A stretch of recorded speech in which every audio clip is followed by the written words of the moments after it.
It is genuinely unsettling to watch a young star athlete walk away from a major competition. Every instinct in sports tells you to fight and show up. So when Eala suddenly vanished from the Catalonia Open draw late Sunday night, the reaction across Filipino tennis circles was instant and visceral. Why would a 20-year-old with everything to prove skip a tournament she had a real shot at winning? The answer actually tells us way more about where her career is heading than any match she has played all year. Let's look back. The Catalonia Open is a W125 clay event held from April 27th to May 3rd in Spain. With a $115,000 prize pool, it is a perfectly reasonable place for a top player to compete. You get ranking points, clay court reps, and that essential rhythm before the big European swing begins. On paper, withdrawing makes zero sense. Look a little deeper, though. This is one of the most calculated decisions Alex has made in her young professional career. The WTA 1000 Italian Open in Rome kicks off May 5th. 13 days of elite-level clay court tennis. Ana Sabalenka, Elena Rybakina, and Iga Swiatek are all there. Even Jasmine Paolini is back after that stunning run past Coco Gauff in 2025. You do not show up to a massive tournament like that with heavy legs from a smaller event in a tiny Spanish town. This is where reputations are built or broken on the brutal red clay. It is a grand stage, and Alex knows it. Her team knows it too. The Catalonia Open was sacrificed for something much bigger. To understand why this move matters, you have to look at Eala's entire 2026 season. It has been nothing short of a total roller coaster. That word is overused in sports, but here, it fits with uncommon precision. Back in January, she started her year at the Auckland ASB Classic and sent shockwaves through the entire tour. She tore through the draw with clinical precision, beating Magda Linette 6-3, 6-2 in the quarterfinals. She showed aggressive power and a composure well beyond her years. Heading into the semifinals, she pushed Xinyu Wang to 3 grueling sets before falling 5-7, 7-5, 6-4. It was a match that left everyone spent and the fans on their feet. That run proved that 2026 would be different. This was not just a teenager grinding for experience anymore. This was a player ready to take on the absolute best in the game. She followed Auckland with quarterfinal runs at both the Abu Dhabi Open and the Dubai Championships, racking up points and hitting a career-high world rank of 29 on March 16th. Just think about that, 29 in the world. For a girl from the Philippines, a country with almost no professional tennis infrastructure, no history of producing elite pros, and no real talent pipeline, hitting the top 30 was absolutely seismic.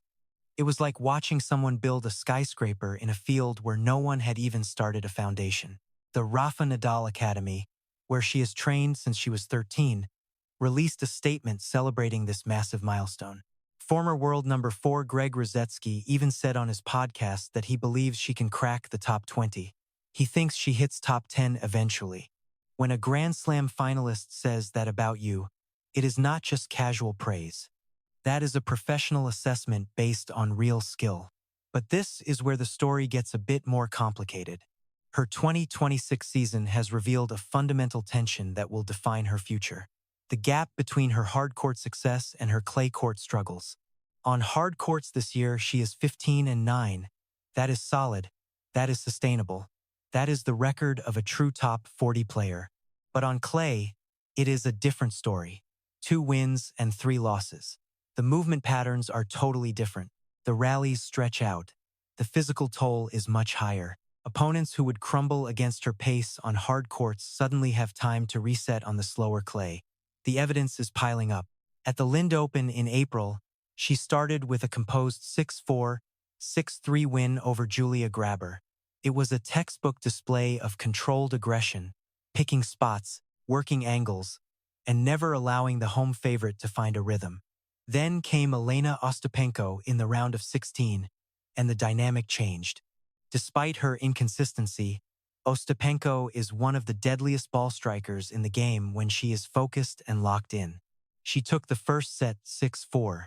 When Alex fought back in the second, the Latvian found another gear to win it 7-5. It was a loss filled with lessons.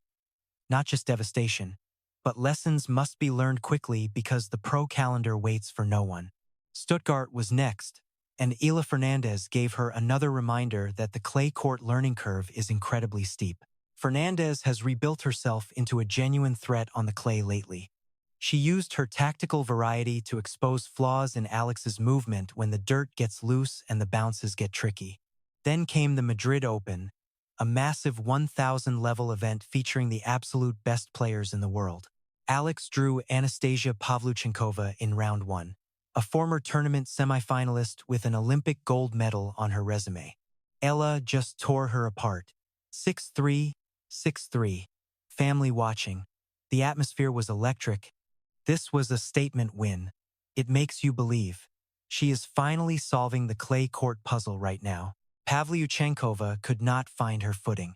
Eala ground strokes showed an authority rarely seen on these slow, heavy clay surfaces. For one afternoon in Madrid, everything clicked.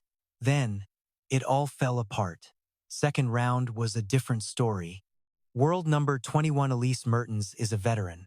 She knows exactly how to crush an opponent whose confidence is shaky on clay. 6-2, 6-1. It was swift and clinical. It served as a brutal reminder. At this level, the margin between a great win and a humbling exit is razor thin. Mertens did not even have to be spectacular. She did not need to. She refused to give any rhythm, killed the pace, and let the Filipina's frustration lead to costly errors. Eala doubles campaign in Madrid ended the same way. She partnered with Zeynep Sonmez. They fell to second seeds Taylor Townsend and Katerina Siniakova, 6-1, 7-5. She ended her Madrid run with far more questions than answers about her clay court performance. Which brings us to the Catalonia withdrawal. Now it all starts to make perfect sense. This is not a player trying to dodge the competition. This is a player and her team making a cold, rational assessment of exactly where those ranking points are most valuable and where the development opportunities tilt in their favor. Playing a WTA 125 in Catalonia offers only modest points and prize money, but it would also mean another high-pressure week on clay, more physical exhaustion, and a much tighter recovery window before Rome. After losing 390 ranking points from last year's Miami Open, she dropped to world number 44. Every strategic decision now carries amplified weight. The Italian Open represents something entirely different. It is a chance to battle the world's best players on clay in an arena steeped in tennis history. The Foro Italico, with its sculpted statues and warm Roman light filtering through the umbrella pines, remains one of the most atmospheric venues in sport. More importantly, this is a WTA 1000 event, meaning the points available are exponentially greater than anything the Catalonia Open could ever offer. A first-round win in Rome is worth more in the rankings than reaching the semifinals of most smaller tournaments. Eala needs those points to climb back to her career high. She wants to reach the level that experts like Ruziski believe she can reach. There is also the matter of the schedule stretching far beyond Rome. Eala signed up for the Emilia-Romagna Open in Parma, running May 11th to 16th, where she will be the 4th seed. That tournament overlaps with the second week of Rome, creating a strategic wrinkle. If she goes deep in the Italian Open, she skips Parma. If she exits early, Parma is a soft landing. It is a chance for clay matches without the crushing intensity of a WT. A 1000, it is a layered strategy, showing a team that is thinking several moves ahead on the chessboard. Beyond Parma, the shadow of Roland Garros looms. The French Open, the absolute cathedral of clay court tennis. Eala fell in the very first round of the Australian Open this year. She will be desperate for a deeper run at her second Grand Slam. Every single clay match until late May is essentially prep for Paris. The quality of that preparation matters enormously. Battling Sabalenka's power or Swiatek's relentless topspin in Rome will teach her more about surviving on clay than a week of comfortable wins at a small event ever could. Beyond the tactical chess of scheduling, what makes Eala's story compelling is the sheer improbability of her current position. Born in Manila on May 23, 2005, she was swinging a racket as a preschooler. It was a passion project with her brother, not a professional pathway. At 13, she left the Philippines to join the Rafa Nadal Academy in Mallorca. It was a move that required massive courage from the teenager and her family. She graduated in 2023, with Iga Swiatek attending the ceremony at Rafa's personal invitation. That detail speaks volumes about the respect Eala had already earned. Her junior resume was nothing short of spectacular. Australian Open doubles champ at 14, Roland Garros and US Open junior champion. She was the first Filipino to win a Grand Slam junior title. But junior success and professional viability are very different. Plenty of teenage prodigies have withered during that difficult transition. Eala did not wither. She ground through ITF events, then grabbed a WTA title in Guadalajara in September 2025. Then, she exploded into the public consciousness at the 2025 Miami Open. Ranked 140th, she arrived on a wild card and beat Jelena Ostapenko and Madison Keys before pushing Swiatek to the limit. She lost 6-2, 7-5 in the semifinals, but it felt more like a coronation than a defeat. Miami changed everything. It catapulted her ranking and brought her a level of fame in the Philippines that transcended the sport. Greg Ruseski compared her cultural impact to Manny Pacquiao, and that comparison is not hyperbolic. In a nation of over 100 million people starving for a hero, she became something almost mythological. Her matches sell out. Filipino communities worldwide track her results with an intensity usually reserved for heavyweight boxing or professional basketball. Fans wonder what they can cook for her. They wear her jersey with pride. Alarms blare at 3 in the morning just to watch her play. But fame is heavy for a 20-year-old still finding herself. Her craft and those clay court struggles are a reminder that the hard work is far from finished. Coach Rosetsky identified the serve as the priority. Eala needs to get much stronger now. She needs more gym time to build a lethal first serve that rattles her opponents from the very first ball. On hard courts, a basic serve works because her ground strokes have the pace and depth to take control of every single rally. But on slow clay, that weak serve is exposed. Then there is the massive challenge of moving on this dirt. Clay demands a unique athleticism. You have to slide perfectly into every shot, recovering from those wide angles while staying balanced on shifting dirt. Power must come from the legs, not just the arms. These skills take years to master. Eala is only in the opening chapters of that long education. Training at the Nadal Academy provides a base. Even Rafa himself has spent time coaching her, sharing wisdom from a career that redefined clay court tennis. But there is a difference. Practice in Mallorca is one thing. Doing it under pressure against rivals raised on European clay since childhood is another story. Pulling out of the Catalonia Open is not a retreat. It is a recalibration. Eala and her coach Joan Bosch are looking at the calendar with clear eyes, deciding the path to greatness runs through Rome, not smaller events. They know that ranking points can be won back at the highest levels. Sometimes the bravest choice in professional sports is not to play, but to wait for the perfect stage.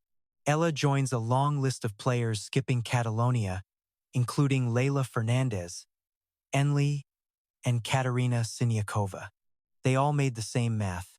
Time and energy are precious in this packed spring schedule, but Ella's move carries unique weight because of exactly where she is in her development. She is not some veteran just managing her body through another long year.